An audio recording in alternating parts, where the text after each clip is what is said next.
Hey Ice Kings, I have some new comic reviews. Now, I haven't been doing comic reviews very much lately, and I apologize about that. I've decided just to say, fuck it, I'll just record videos every week and just let you know what I think about the books I pulled.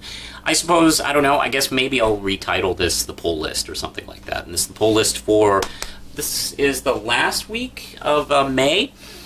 So let's go into this. Oh, and this has 3 books I picked up this week. I picked up Sandman Overture #5, Invincible 120, and Teenage Mutant Ninja Turtles 46. And let's start with Sandman Overture.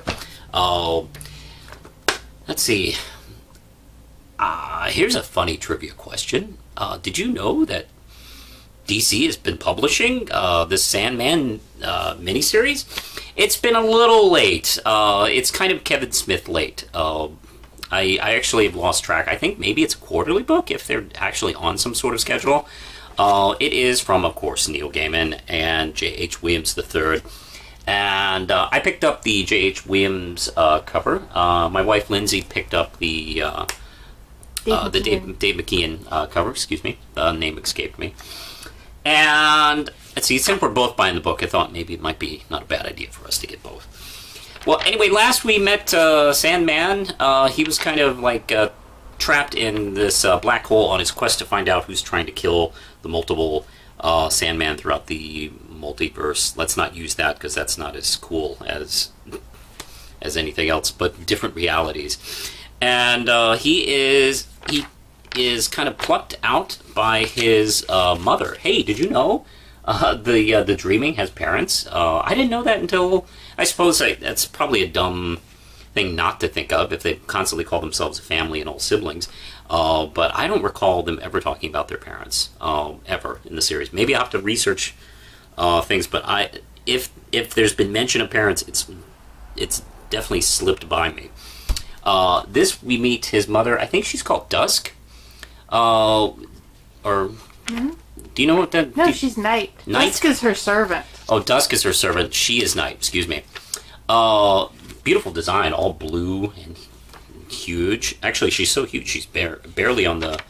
We barely get to see a full shot of her. But she has this long conversation with Dream. And we kind of get clues to what's going on with his quest and this war that's going on. And of course, as usual, just the J.H. Williams artwork is beautiful. And we get to see that alien girl that was killed, which, to be honest, really pissed me off in the previous issue. I'm glad to see that's not being dropped, because I thought that was kind of a letdown. But he is thrown back into the black hole by his mom. They don't have the best relationship, frankly. And he is pulled out, once again, he's summoned by Destiny, who claims, like, look, I didn't save you, it just had to be. It's like, oh, that's great, thanks, man. Anyway, he is told that he must get on this ship, and essentially this is where we're going to find out all our little secrets here. I'm going to have to, there's so much time in between these issues, I do forget some of the details of the book. So it almost feels like I'm watching a TV show and not watching every other episode. And I have to go back and, like, refresh myself. I think once this miniseries is over, I think probably I'll do an overview review where I go back, reread the whole thing at once, and give you a proper review of it. But so far, fantastic. It's 5 gram chips. And issue 120 of Invincible. I've made a habit of not eating when I read this book. Like, you know, I usually read my comics at lunch, but, you know, I eat pretty quickly, and then, you know, I finish up. I usually eat during, like, I don't know, when I read, like, Daredevil or Captain Marvel or something like that. Usually not gross books. But, like, Saga and this, I usually decide to, you know, wait until I'm done eating. And let's see, in case you're not sure what's going on, this is, of course, Robert Kirkman, you know, the creator of Walking Dead, and Ryan Utley. And let's see, our heroes have left Earth because it's been pretty much conquered by his friend, and they don't see any way to get around it because he's kind of made Earth better, and taking him down is almost an impossible feat. And even if they do, maybe they might make Earth worse. So they have a new baby, so he's thinking, fuck it, let's just leave. And some people are mad at him, some of his fellow heroes are mad at him and kind of calling him a quitter or a coward. But frankly, Kirkman does make a pretty good case of, why he'd just go, hey, you know what, we're done. So they're trying to establish themselves on another planet. Meanwhile, we do have this other storyline going on where Battle Beast loses a fight against this one character whose name I can not remember. Let's see. This Monarch character that his father was a foe of. It seems like he's trying to make his big comeback after being kind of dethroned by him. Anyway, cut to the chase. They're kind of like getting to... He and his wife are kind of getting together, and they're trying to figure out how to live on this alien planet. They're sort of... I don't know. They're sort of like a super Korean Topanga in a different planet kind of thing with the baby. There's a wonderful sequence here where they go on a mission because they've been asked to do sort of detective investigative work using their skills for the planet's use. What's funny is they get teamed up with this spaceship crew that looks a little familiar, like the 90s Star Trek cast all mixed in together. At first I thought, haha, this guy looks like Picard, and then I realized, oh wait, there's a lot of characters that look familiar here. And then the issue pretty much ends with him doing some daddy-daughter bonding time, which is really sweet. And then we cut to some more gross crap. And yeah, let's see. I don't want to give that away. That's kind of a big reveal. One of the characters is kind of turned into a trophy, which is kind of disturbing. This is getting really interesting. I'm not really sure where they're going with this. I suppose they're going to be doing more with his father's royal politics now that they're in deep space, and we probably won't be touching on Earth for a little while, which might be interesting to let that kind of sit and simmer for a while. Really good. I'm going to give it 5 RAM chips. And Teenage Mutant Ninja Turtles 46!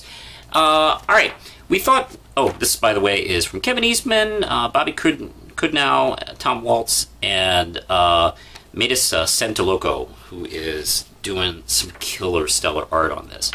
Let's see. Donatello is not dead, but he's been brought back into the body of the little turtle robot, actually, as his body is recovering, and they're trying to like bring it back, which is interesting. Everybody's kind of trying to deal with this weirdness. I mean, they're glad he's okay, but that's not the condition they were hoping he'd come back in. Meanwhile,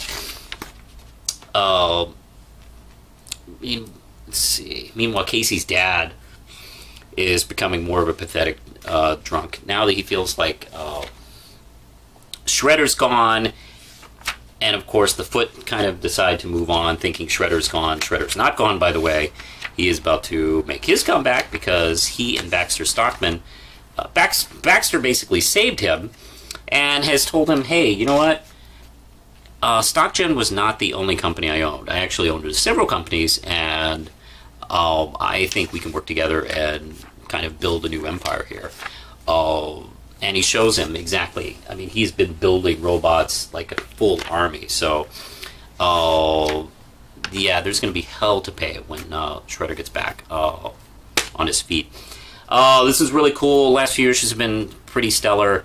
I highly recommend Ninja Turtles. It's one of my favorite titles of every month. It's usually the first book I read when I pick up.